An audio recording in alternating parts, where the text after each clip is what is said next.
Let's have a look at what Mr. Swinney's been saying. There was no surprises, I didn't think, in the main speech. So I'm going to start with John Swinney's answer to a question, which I thought was really good, actually, because it sets out, really why should Scotland be independent. Challenges of the cost of living are issues that we address insofar as we can within the Scottish Government. So there's a number of different steps that we've taken, whether that's been about trying to lowering the cost of living through the abolition of prescription charges, or the provision of free bus travel to over 2 million people within Scotland, including under 22s in Scotland, which is an incredibly popular scheme, or the steps that we're taking around about the provision of early learning childcare, or around about the abolition of tuition fees for universities. And of course, in recent months, we took a further step with the abolition of peak rail fares. So for anyone travelling from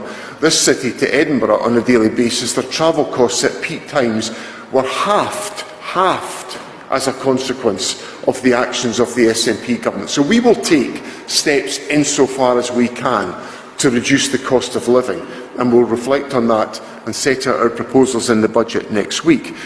But the underlying challenge for people in Scotland today is that standards of living have not increased since the financial crash in 2008.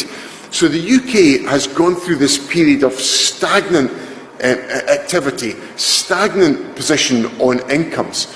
And what I'm saying is that when you look at other countries, that's not the case. And if Scotland had the prospect of independence, we would be able to use the wealth of Scotland to create a higher standard of living for the people of our country. It's not something that's untested. It has been delivered in other countries, and we should emulate that success and take it forward. So the Scottish Government will do all that we can within our devolved responsibilities, and we'll set out proposals in the budget next week. But I have to be straight with the public that we cannot overcome the weaknesses of the United Kingdom, the inequality of the United Kingdom, the fact that the United Kingdom economy is broken.